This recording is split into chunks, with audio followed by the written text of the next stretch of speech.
Hello students, welcome back. Today in this video, we will try to understand about the next topic, the civil war in Russia. Before knowing about this, let's have a short recap of previous topic which will help us to understand the situation of civil war in Russia. We read about the October Revolution and we saw how Bolshevik party overthrew the provisional government and took over the power in Russia. Lenin introduced many reforms to improve the administration in the country. But gradually the people of Russia had resentment. They were in confused condition about the policies of this Russian Communist Party. No doubt, Lenin ने बहुत सारे reforms किए, बहुत सारे सुधार के काम किए, लोगों में उत्साह भी था, लोगों ने इन्हीं सब पॉजिटिव चेंजेस के लिए बोल्शेविक पार्टी को अपना मैंडेट दिया, अपनी कंसेंट दी, उन्हें सपोर्ट किया wholeheartedly. But with the passes of time, लेकिन जैसे जैसे धीरे धीरे समय बीत रहा था, बोल्शेविक पार्टी का जो एटीट्यूड था वो उसमें चेंज आता जा रहा था. इसके बारे में हमने पढ़ा है पिछले वीडियो में कि कैसे बोल्शेविक पार्टी जो है एक काम तो अच्छा करती है कि वो इलेक्शन कंडक्ट कराती है कॉन्स्टिट्यूएंट असेंबली के लिए, लेकिन वहीं दूसरी तरफ जब इस कॉन्स्टिट्यूएंट असेंबली में बोल्शेविक पार्टी मेंबर्स को मेजॉरिटी नहीं मिल पाती है तो यही लेनिन जो है वो कॉन्स्टिट्यूएंट असेंबली को डिसमिस कर देते हैं. ट्रेड यूनियंस पर रेस्ट्रिक्शंस लग जाते हैं, सेंसरशिप इंपोज कर दी जाती है. तो ये ड्यूअलिज्म देखने को मिलता है लेनिन की आइडियोलॉजी में.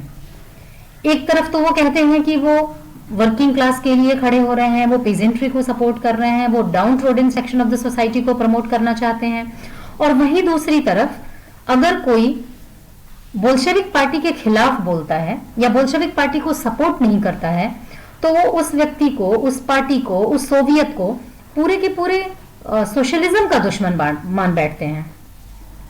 तो लोगों के मन में कंफ्यूजन की कंडीशन रहती है कि आखिर लेनिन करना क्या चाहते हैं. और ये जो कंफ्यूजन की कंडीशन आती है ये कहीं ना कहीं एक डाउट वाली कंडीशन पैदा करती है जिसकी वजह से क्लैश होता है, क्लैश की सिचुएशन आती है, कॉन्फ्लिक्ट बढ़ता है. तो कॉन्फ्लिक्ट किसके बीच बढ़ता है? बोल्शेविक के अगेंस्ट में कौन लोग आते हैं? ऑब्वियस है जिन्हें बोल्शेविक सपोर्ट नहीं मिला है या जो लोग बोल्शेविक को सपोर्ट नहीं करते हैं, क्योंकि जो बोल्शेविक को सपोर्ट नहीं कर रहे हैं बोल्शेविक पार्टी को, उन्हीं से तो प्रॉब्लम है. तो वो कौन है? वो नॉन बोल्शेविक्स हैं, नॉन बोल्शेविक सोशलिस्ट. अब सोशलिस्ट होने का मतलब ये तो नहीं है कि सभी के सभी बोल्शेविक पार्टी को ही सपोर्ट करेंगे. बोल्शेविक पार्टी को न सपोर्ट करने वाला भी तो एक सोशलिस्ट हो सकता है, हो सकता है वो लेनिन की आइडियोलॉजी से मैच ना करता हो. तो जो नॉन बोल्शेविक सोशलिस्ट थे वो liberals and supporters of autocracy, मतलब जारिस्ट, प्रो जारिस्ट, जो जार की फैमिली को सपोर्ट करते थे. ऑर्गेनाइज्ड ट्रुप्स, उन्होंने अपनी छोटी सी सैन्य टुकड़ी तैयार की, किस लिए? To fight the Bolsheviks, Bolsheviks के खिलाफ लड़ने के लिए. अब समझ में आया? जो रशियन सोसाइटी थी वो दो पार्ट में बट रही थी, Bolshevik party versus non Bolsheviks. तो ये जो सिचुएशन है ना, इसी को सिविल वॉर कहा गया है. तो एक्चुअल में सिविल वॉर होता क्या है? सिविल वॉर का मतलब ये है कि सिचुएशन ऑफ वॉर और condition of war in the country, with in the country, देश के अंदर ही जो देश के डिफरेंट लीडर्स हैं, डिफरेंट ऑर्गेनाइजेशंस हैं या डिफरेंट पार्टीज हैं, उनके बीच जब क्लैश होता है तो that situation is termed as civil war. There is no need of foreign invasion. इसमें किसी विदेशी आक्रमण की कोई बात नहीं होती है, कोई आशंका नहीं होती है, बाहरी कोई नहीं होता. इसमें देश के अंदर ही देश के लोग में क्लैश होता है, लड़ाई होती है. तो ये जो सिचुएशन थी इसको हमने क्या नाम दिया? Civil war. अब ये सिविल वॉर था किसके किसके बीच में? Reds versus Greens and Whites. Reds कौन थे? Reds stood for Bolsheviks, Greens socialist revolutionaries. जब हमने देखा कि ये जो बोल्शेविक्स अपना रिवोल्ट कर रहे थे, तो ये कहाँ तक कन्फाइंड था? पहले तो पेट्रोग्राड सिटी में ही था, फिर आगे चल करके मॉस्को में इनको मैंडेट मिल जाता है, लोग वहां इनको सपोर्ट कर देते हैं। तो पेट्रोग्राड मॉस्को वाला जो एरिया था, मतलब अर्बन एरिया, वहां पर बोल्शेविक्स पावर में आ चुके होते हैं, लेकिन अभी भी कंट्री साइड रीजन में सोशलिस्ट रिवॉल्यूशनरीज ही वर्क कर रहे थे। तो ये जो लड़ाई थी, Reds were in power, Greens and Whites वो पावर में नहीं थे, और इसी की लड़ाई थी ये civil war. Greens and Whites जो पावर में नहीं थे वो पावर में आना चाह रहे थे, रेड्स जो पावर में थे वो पावर में बने रहने के लिए लड़ रहे थे। ग्रीन्स कौन थे? सोशलिस्ट रिवॉल्यूशनरीज थे। व्हाइट्स कौन थे? प्रोजारिस्ट, those who were the supporters of autocracy. अब देखिए, मॉस्को एंड पेट्रोग्राड का जो एरिया था, that was under the direct control of Bolsheviks. लेकिन अभी भी जो most of the Russian empire थे, हमने शुरुआती स्लाइड्स में देखा है कि Russian empire was the vast empire, बहुत बड़ा एम्पायर था वो, और आगे चल करके ये जितने थे सबने मिलकर के अब स्वयं को यूएसएसआर में कन्वर्ट कर लिया, यूनियन बना लिया, सोवियत यूनियन बना लिया अपना, और फिर सभी कंबाइंड फॉर्म में यूएसएसआर के नाम से जाने जाने लगे, और उस यूएसएसआर का डिसइंटीग्रेशन 1991 में हुआ। फिर तो Greens and Whites controlled most of the Russian empire.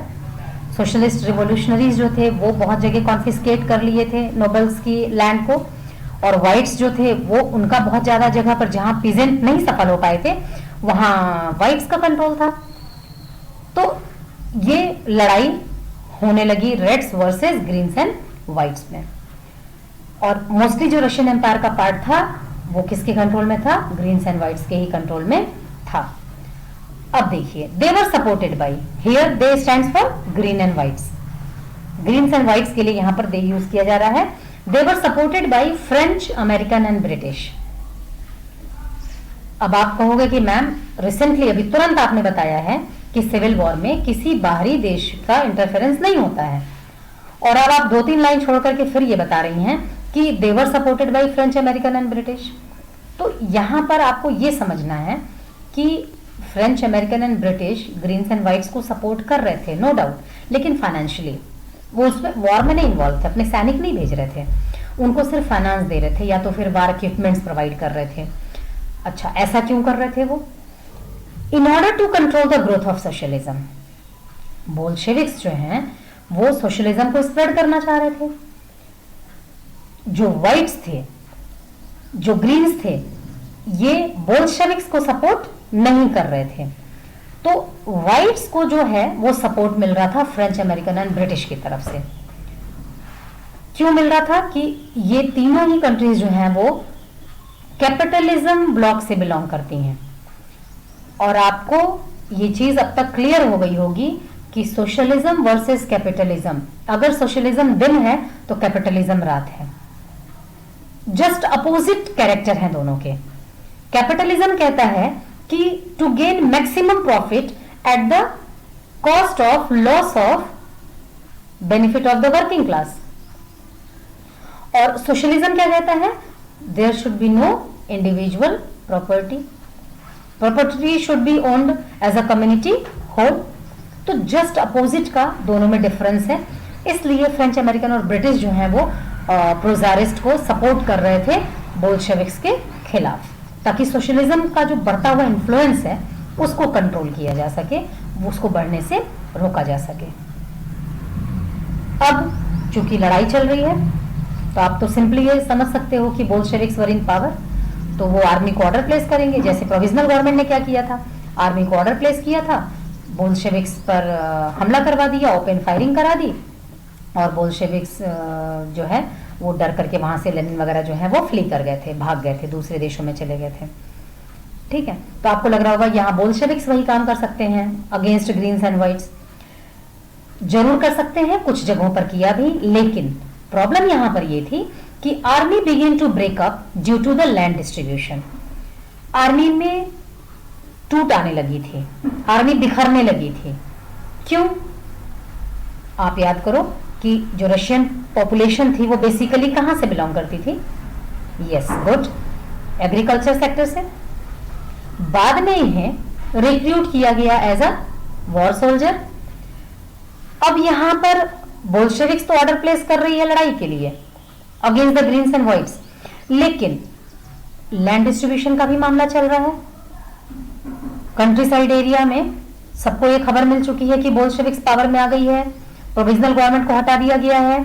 अब जो जमीन है उस पर नोबेलिटी का बहुत लंबे समय तक अधिकार नहीं रहना है, लोग वहां पर रेबेल कर रहे हैं, जो नोबल्स हैं उनसे अपनी जमीन को छीन रहे हैं, प्रॉपर्टीज को कॉन्फिस्केट कर रहे हैं। ये खबर आर्मी मैन को भी पहुंची और जब उन्हें इस खबर के बारे में पता चला तो उन्होंने कहा कि अरे भाई हम तो यहाँ लड़ते रह जाएंगे और वहां जमीन हमारे परिवार को सही तरीके से नहीं मिल पाएगी, तो हमें लड़ाई छोड़ करके अपने गांव जाना चाहिए, अपने अपने रीजन में जाना चाहिए और वहां जाके देखना चाहिए कि कैसा लैंड डिस्ट्रीब्यूशन चल रहा है, हमारे हक में कितना आ रहा है, हमारे हिस्से में कितनी जमीन आ रही है।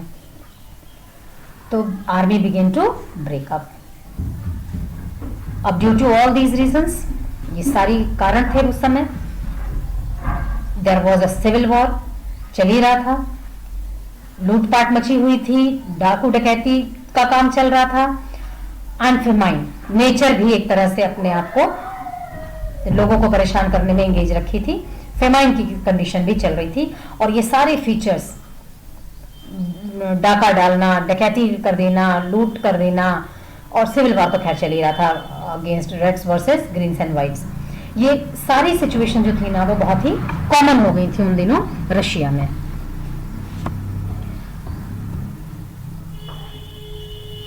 अब देखते हैं कि ड्यूरिंग द वॉर रशिया की एक्चुअल सिचुएशन क्या थी, क्या चल रहा था रशिया में।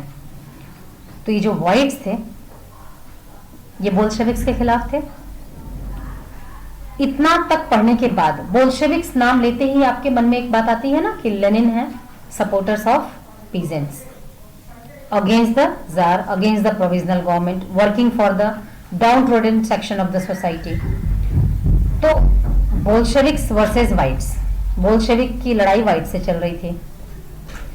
व्हाइट्स को क्या दिक्कत थी, वो जितना एम्पायर उनके कंट्रोल में था, जितनी चीजें उनके कंट्रोल में थी वो उसको गंवाना नहीं चाहते थे। और लैंड ओनर जो मतलब जो उनसे जमीन ली जा चुकी थी, पीजेंट्स ने जो जमीन कॉन्फिस्केट कर ली थी उस पर वो वापस अपना अधिकार चाहते थे। तो बोल्शेविक के खिलाफ तो है व्हाइट्स, लेकिन उनकी लड़ाई डायरेक्टली किससे हो रही है? यस गुड, पीजेंट से हो रही है। और जब उनकी लड़ाई डायरेक्ट पीजेंट से हो रही है तो फिर ये चीज क्या कर रहा है, उनको अनपॉपुलर बना रहा है पीजेंट्स के बीच में। पीजेंट्स क्या कह रहे हैं, ये व्हाइट्स तो हमसे अपनी जमीन छीन रहे हैं, ठीक है, तो हमें क्या करना है, हमें बोल्शेविक का साथ देना है, बोल्शेविक्स हमें जमीन दिलाए। और ये जो व्हाइट्स हैं ये हम पर एट्रोसिटीज कर रहे हैं, हमसे युद्ध कर रहे हैं और हमारी जमीनें छीन रहे हैं हमसे। तो बोल्शेविक का सपोर्ट बढ़ा और व्हाइट्स का क्या हुआ, ये एट्रोसिटीज जो थी वो उनको अनपॉपुलर बना दी। अब इसका रिजल्ट क्या हुआ, Bolsheviks gain support from the non Russian nationalist and Muslim jadidist. Non Russian nationalist के बारे में भी हमने पढ़ा था कि जो रशिया से मूल रूप से रशिया से नहीं बिलोंग करते थे लेकिन रशिया में रहते थे और वो भी नेशनलिस्ट थे, मतलब वो चेंज चाहते थे, जार के रूल को खत्म करना चाहते थे। तो नॉन रशियन नेशनलिस्ट जो थे उन्होंने बोल्शेविक्स को सपोर्ट करना शुरू किया क्योंकि वो व्हाइट्स को किसी भी कीमत पर सपोर्ट नहीं देना चाहते थे। और मुस्लिम जजिस्ट भी हम पढ़ चुके हैं, जो मुस्लिम रिफॉर्मर्स हैं, जो मुस्लिम सोसाइटी को मॉडर्नाइज करना चाह रहे थे। इन सब ने क्या किया, व्हाइट्स के मुकाबले बोल्शेविक्स को बेटर समझा और उन्हें सपोर्ट देना शुरू कर दिया। तो ऐसी कंडीशन में फिर क्या हुआ, बोल्शेविक्स गेन पावर, बोल्शेविक की स्थिति और ज्यादा अच्छी हो गई व्हाइट्स के कंपैरिजन में। But at the same time many were confused about the objectives of Bolsheviks. एक तरफ तो बोल्शेविक्स को ये लोग सपोर्ट कर रहे हैं, लेकिन वहीं दूसरी तरफ ये सभी जो है ना कंफ्यूज हो जाते हैं कि आखिर बोल्शेविक का ऑब्जेक्टिव क्या है। एक तरफ तो बोल्शेविक कहती है कि वो पीजेंट्री के लिए है, वो यूनियंस बनाने देती है, लिबर्टी की बात करती है, और वहीं दूसरी तरफ ट्रेड यूनियन पर बैन लगा देती है। अगर उसको मैंडेट नहीं मिलता है कॉन्स्टिट्यूएंट असेंबली में तो वो उसको डिसमिस कर देती है, डिसॉल्व कर देती है। ऐसा ही एक इंसिडेंट हुआ कीवा में। कीवा जो है वो सेंट्रल एशिया का एक पार्ट है। वहां पर क्या हुआ, massacring local nationalist in the name, यहां एफ है, यहां ओ एफ होना चाहिए, name of defending socialism. Khiva में जो लोकल नेशनलिस्ट है वहां के, उनको जो है बोल्शेविक्स जो है वो मास्किलिंग करा देते हैं उनके। मैं फिर से बता रही हूं, यहाँ एफ है केवल, हाँ ओ एफ होना चाहिए, of, name of defending socialism. और वहां पर मास्किलिंग क्यों करा देते हैं? ये कह करके कि ये लोग सोशलिज्म की आइडियोलॉजी को फॉलो नहीं कर रहे हैं, they were in against of the socialism. अब लोगों के मन में फिर असंतोष की बात आती है कि ये तो डिक्टेटरशिप वाली बात हो गई, ये तो जार निकोलस सेकंड वाली बात हो गई कि ये हमें पसंद नहीं है, इन्हें मरवा दो। और बहुत जल्द बोल्शेविक्स को फिर अपनी गलती समझ में आ जाती है कि उन्होंने ये जो किया वो सही नहीं था। तो टू रिमेडी ऑल दिस, अब जो उन्होंने गलती कर दी है उसको ओवरकम करने के लिए, उसका सुधार करने के लिए क्या करते हैं वो? Non Russian nationalist were given political autonomy in USSR. और ये जो पूरा रशिया का पार्ट है, नॉन रशियन नेशनलिस्ट का जो हिस्सा है जो उनके कंट्रोल में आता था, कजाकिस्तान, उज्बेकिस्तान, तुर्किस्तान, ऐसे करके जितनी भी चीजें हैं, इन सब को क्या किया उन्होंने? कंबाइन करके बना दिया था सोवियत यूनियन, यूएसएसआर में बना दिया था। तो जो अटैच वाला एरिया था वहां पर उन्होंने क्या कर दिया? यूएसएसआर ने नॉन रशियन नेशनलिस्ट को पॉलिटिकल ऑटोनॉमी दे दी, लोगों को आजादी दे दी, कहा कि अपने रीजन में, अपने एरिया में आप अपने हिसाब से अपनी पॉलिसीज बना सकते हो, अपने हिसाब से एडमिनिस्ट्रेशन को रन कर सकते हो। ऐसा क्यों किया लेनिन ने? इस बात को साबित करने के लिए कि वो कॉमन पीपल के लिए हैं। तो आपको भी थोड़ा कंफ्यूजन लग रहा होगा कि फिर इन्होंने खीवा में लोगों को क्यों मरवाया? तो they were not the supporters of Bolshevik, उन्होंने बोल्शेविक को सपोर्ट नहीं किया। और जब बोल्शेविक को सपोर्ट नहीं किया तो मास किलिंग करा दी, मास किलिंग करा दी। और रीजन क्या दिया? रीजन ये दिया कि वो सोशलिज्म के विरोध में बात कर रहे थे, और सोशलिज्म का विरोध में होने का मतलब व्हाइट्स को सपोर्ट करना। और फिर बहुत जल्द उनको अपनी गलती का एहसास भी हो गया कि उन्होंने जो किया इसका रिएक्शन अच्छा नहीं आ रहा है। और ऐसी स्थिति में क्या किया उन्होंने?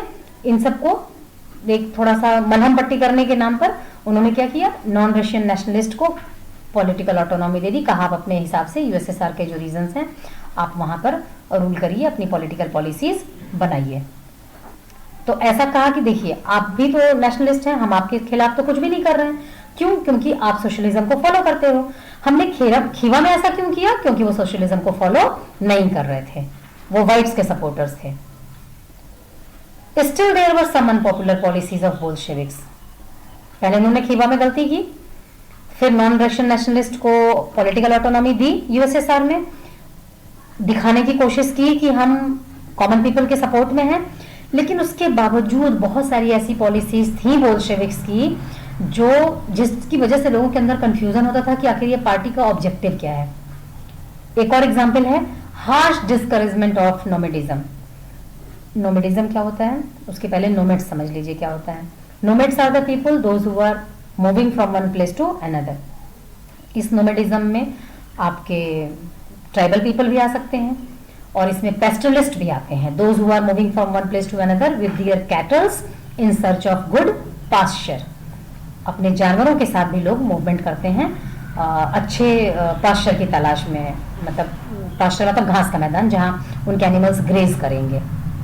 ठीक है, तो अब क्या किया बोल्शेविक ने?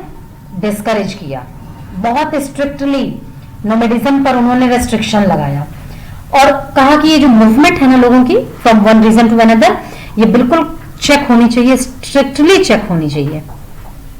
ये मूवमेंट फ्रीली मूवमेंट जो है वो अलाउ नहीं होगी। तो this was all about the civil war.